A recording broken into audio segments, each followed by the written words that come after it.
Hey everybody, it's the Mad Master here. I'm doing another video. Just waking up and gonna take a shower and go shopping and go out there into the world that I'm supposed to be scared of. So basically, this video is about the term "stay safe," and I hear this from time to time. I don't hear it as much as like 3 or 4 months ago.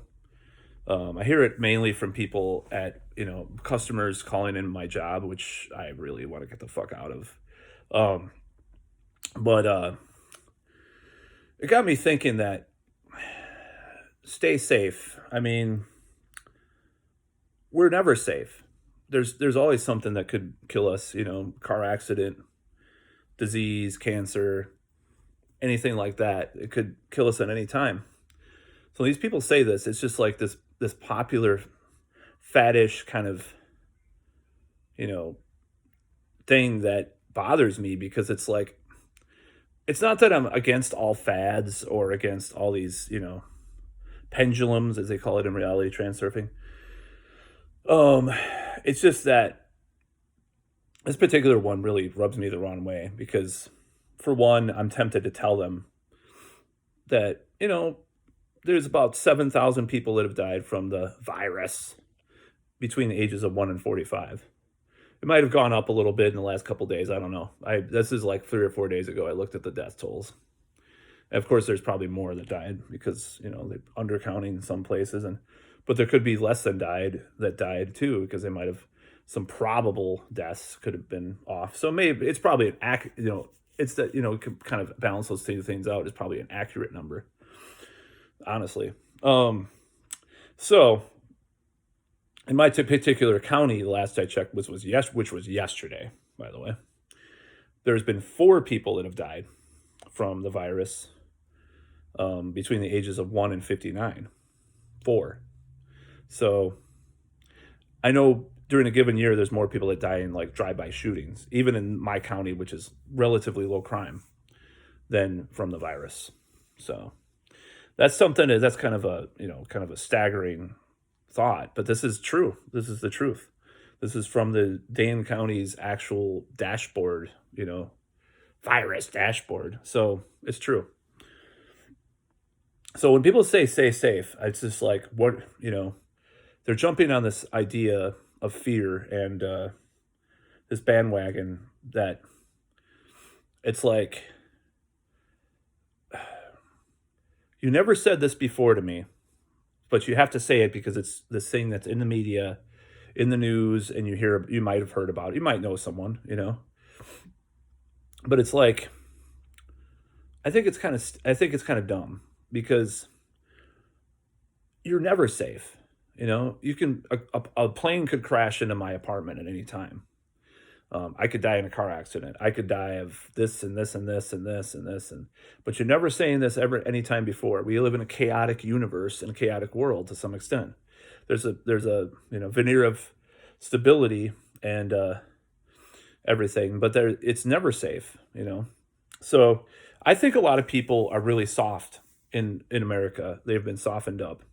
I don't think of this a couple of years ago. It's kind of ironic. It's like we need a crisis. Like it's ironic because I was like, I'm not saying I manifested the virus, but in a way, I was like, well, we need some kind of crisis because people are so fucking stupid and just don't have any sense of anything in this country, like sense of perspective in life, in their lives, as far as and gratitude at all. And that includes me too. I'm not saying that I'm actually not immune to anything that I'm talking about in this video because I'm part of it too. And my hair is completely disaster, but I will get that going. So nobody's safe. Nobody's safe from anything. You're always at risk for anything. So it's like, all right, so we have to stay safe for this one thing, right? Why? I was watching the Elon Musk Joe Rogan interview from this summer, just about an hour or two ago. I'm like, why? Why do we have to stay safe? Why can't we assess our own risk, assess our own health? Why do we have to? Why do you have to say that as some kind of parting greeting to me? Stay safe. It's like Yeah, 4 people have died in my fucking county in the age range that's not elderly. For fuck's sake, you know. And it doesn't mean I want to get the virus or have people get the virus. I think it's stupid. I think it's just a dumb thing to say. And how long, you know? How long do you want to say these things? How long do you want these slogans to last? How long do people want to stay in this fear? Because it is fear, you know. Regardless if this was kind of some Ebola fucking like level event, you know, a virus that people are literally dying in the street. Regardless of the refrigerator trucks, you know, whatever thing on the news or whatever, it's like if this virus was on the level that the media initially said and still says to some extent, is you would see people die in the streets. You would see people falling over and shit, like that weird shit from China. I still don't get it, what that was about. Those things with people dying in the street. It could have been that they used this to cover something else up that they released or something. I don't know. I'm not going to go into conspiracy theories in this video, but stay safe. No, philosophically, it's stupid and it's lazy, and you know, it's lazy. Stay safe. Like there was a guy at work that I have to call internal departments to help with certain things at my job. He's like, "You staying safe?" I'm like, "Yeah, I'm pretty safe." At that point, it was about 6,000. Only about 6,000 people between the ages of 1 and 45 have died from this. It's like,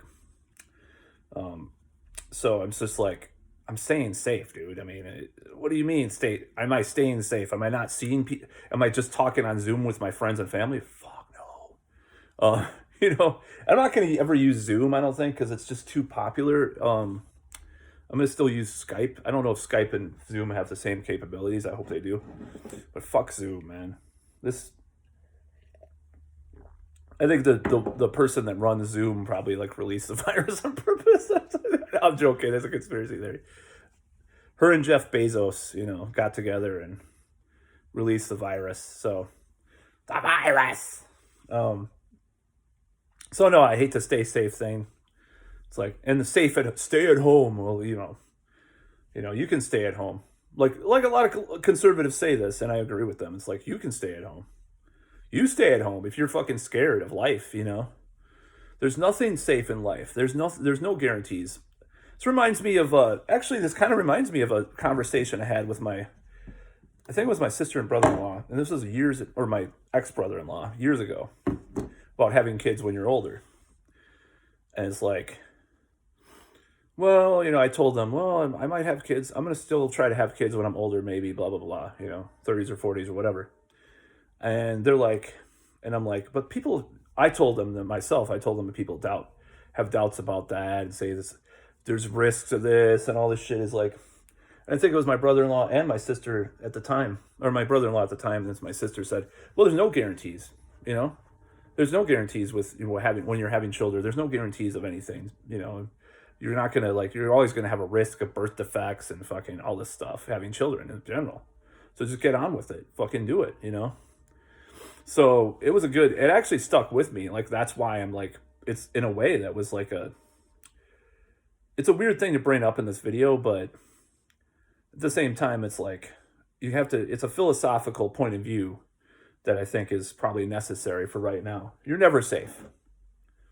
We're never safe. And America seems to thrive on crisis and tragedy. You know, there's always a threat, you know. Those communists or those terrorists or those asymptomatic carriers now, you know. It's always a threat. They're always putting people in these boxes and categories and trying to make people live in fear. And fuck that, you know. Stay safe, my ass. You stay safe. I'll live a life of some risk and, you know, and pleasure and leisure and life. You know, I'm going to live my life, you know. It's just like I was talking to a customer at work too. I was just like, she lives in Wisconsin, and I told her, well, because she had her boss over from her job at her house. I'm like, you're violating the guidelines. I was just being snarky. And she knew I was joking. I'm like, oh, but she's in my bubble, blah, blah, blah. There's always going to be excuses, of course. But I'm just like, this is fucking stupid. I'm not going to fucking follow these guidelines. By the way, the Dane County guideline, um, I did write into the Wisconsin Institute of Law and Liberty as far as doing a lawsuit. And I was going to call maybe some lawyers today. But I saw on the news, so I go to gaming once a week still, in person, no masks. Oh my God, we're killing people. And it's only about 4 or 5 people other than me. They had the news on. It was on mute, but there was always like the TV back in the background sometimes. I'm just like, oh God, I don't want to see that shit. But they had, I guess there is a lawsuit now against Dane County. I would have to look this up because I'm going to try to bother people about doing this because, man, this doesn't look very good, but I don't care. It's fine. I'm just waking up. So, the Wisconsin Institute of Law and Liberty, which is a pretty right-wing fucking, it's problematic. Like my friend told me it was problematic that I was talking to them, but I'm just like, who else are you going to be on your side right now? It's like these people, yeah, they were, I guess they were doing some things in Wisconsin that were kind of questionable about voting rights and stuff at certain religious kind of things with schools and stuff. And he was questioning that. I'm like, yeah, that sucks. But they also took on the city of Madison or the state of Wisconsin versus Isthmus as far as open records and stuff. And Isthmus is a very old periodical in Madison that's very left wing. So this law office is not all bad or right wing. So there was some kind of thing about a lawsuit against Dane County for Christmas gatherings or something like that. I'm just like, bring it on.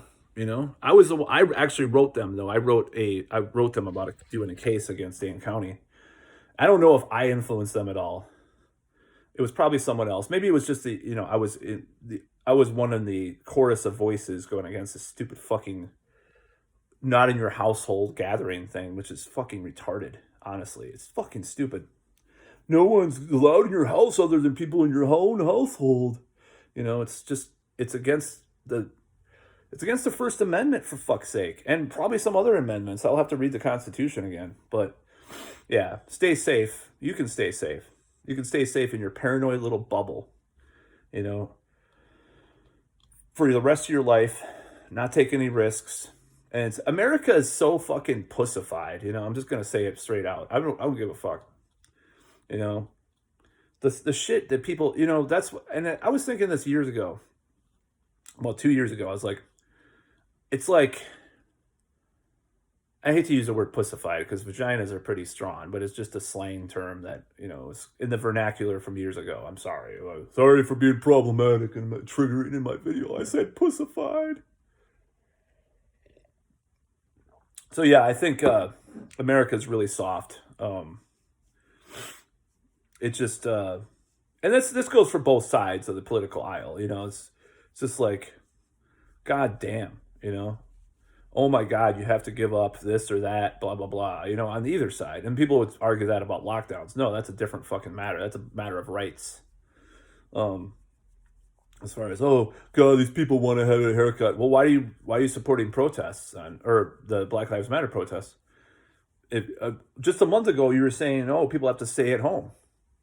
Period. That's the only thing that you have to say. It's not about, oh, well, those people were wearing masks. They weren't. No, that's not the issue. The issue was you were telling people to social distance and stay at home. Now you're not. That's what happened. Same with the Biden rally shit with the fucking, I hate the car horns. I want to stick those car horns up these people's asses. I mean, beep! You fucking assholes, man. I hate that shit.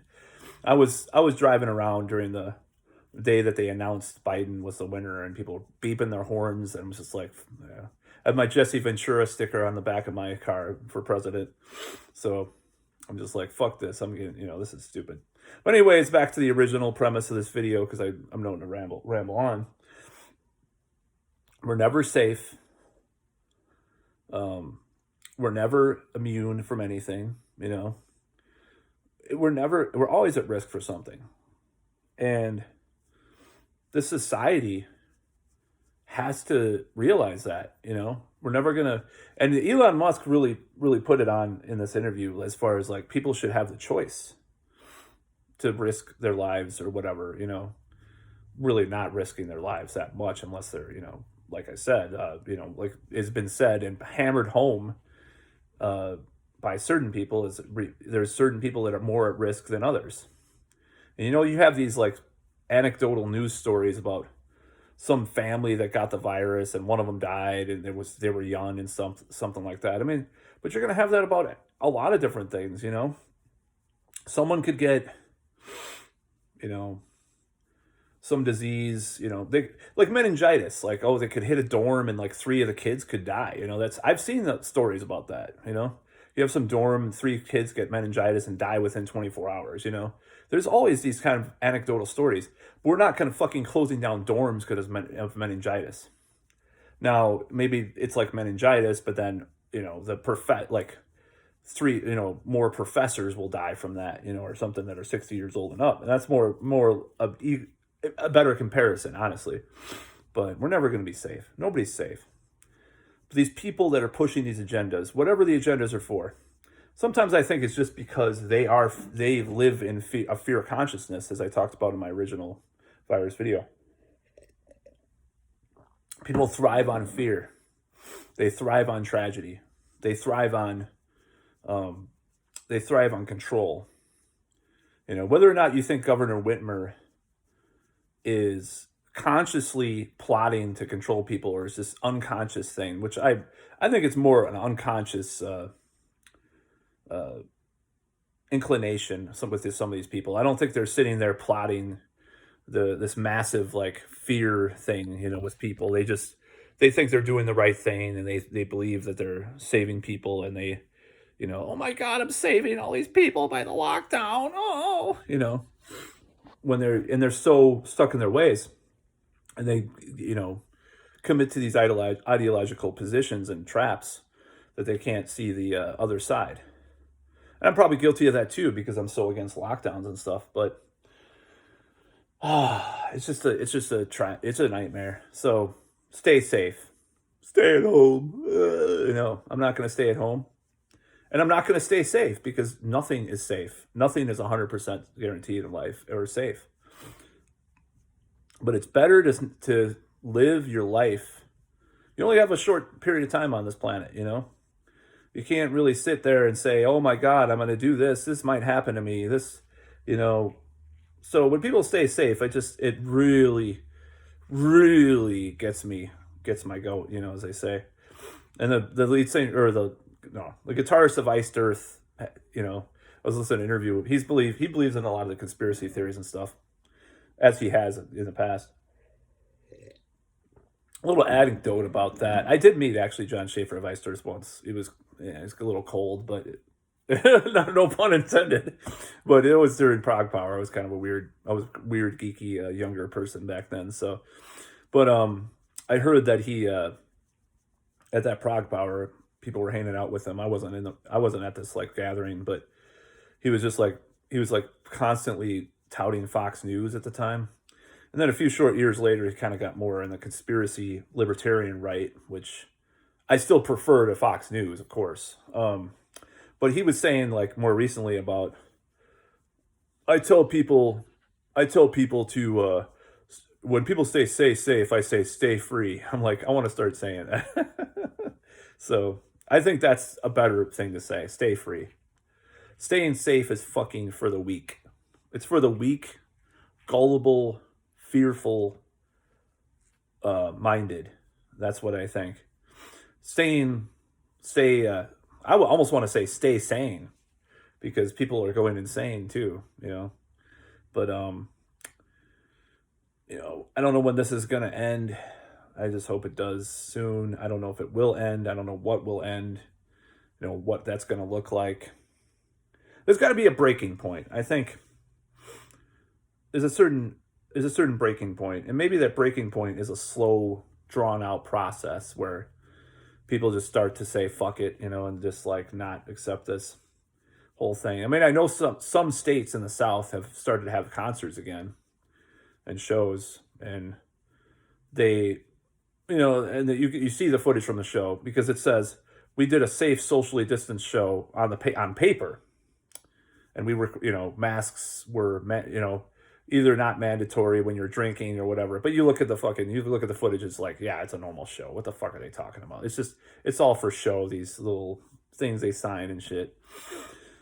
Like, I think it was a Dave Ellefson show. Like, he did a solo thing in Nashville or some shit, and you watch the show, you're like, no, it's not. It's just a normal fucking show. What are they talking about? Even that Destruction show, that famous Destruction show from the summer, where they played Switzerland and they said they were socially distancing. Well, the attendance wasn't very high, but it looked like, in Milwaukee, Wisconsin, like an average rave show where, I mean, not an average one, but some of these rave shows where there's not a bunch of people, but it's still like there's no rules about all that stuff. See, that's what I want really to come back, is open mics and shows. I mean, if that's the biggest thing in my life, for me, that was the worst thing about this whole thing. And, actually socializing just in general. Like, when I got dumped in early part of the year, I'm like, I'm going to get going with this whole thing, and go out and approach a bunch of women and blah, blah, blah, And then this shit hit. I'm just like, oh, fuck. So stay safe. Nobody's safe. You can get hit by a car, or you can fucking trip over something and get impaled on something. I mean, that doesn't happen too often. At least it's like a horror movie or suspense movie classic thing to have happen. It never happens really that much. But, you can get electrocuted, You can get fucking hit by lightning. You can get all sorts of diseases and weird conditions and rare conditions, or get shot. You can get fucking, And, one last note about all this stuff. So Wisconsin has these guidelines, and then there's these orders, and then there's these like more vague kind of like, we hope you do this, blah, blah, blah, like the governor signed recently. And there's one particular fact, one particular statistic that I read. So I was curious yesterday. I was like, well, how many people die a year from smoking-related causes in Wisconsin? And it said, oh, well, this year, I think it was 2018 or 2019, 7,900 died. And there's this whole thing about, by January 21st of 2021, 5,000 people could have died in Wisconsin from the virus. I'm like, okay, so there's something that doesn't add up here. So basically 8,000 people die a year from smoking-related causes in Wisconsin. But yet we have to prioritize this idea that 5,000 people could die from the virus, the C virus in Wisconsin in basically a year, because I think the first case was like early February. Maybe I don't remember. I think it's early February was like the first case. So known case.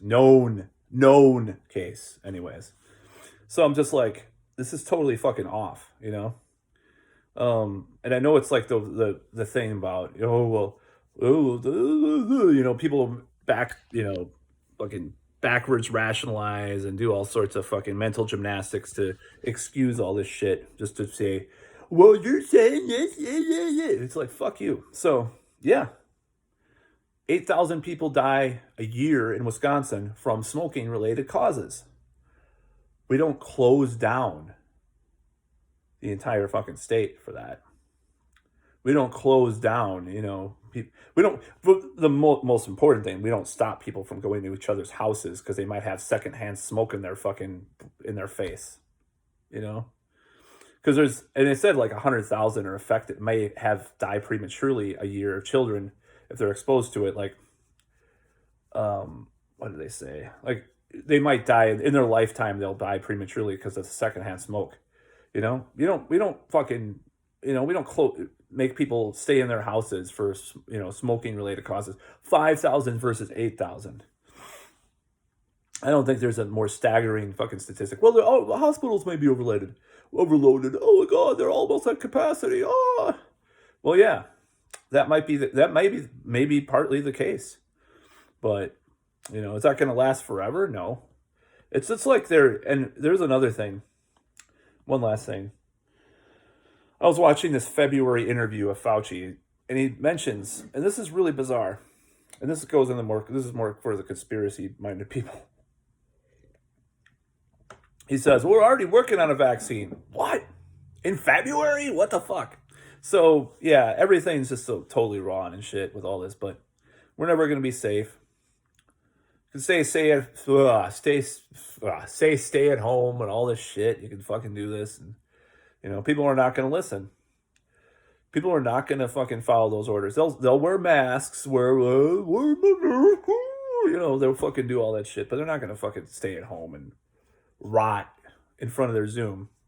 And that brings me to my next video, which I'll be doing probably in a few minutes. I just got to find some articles that I was reading back in the day about the socialization, real life versus virtual, which is you would think, I used to think, well, there's no difference between, it's fine if this is before this whole crisis. I was like, I found out, I did a bunch of research years ago because of this author, Daniel Goleman, but you'll just have to find out with my next video about what I'm talking about.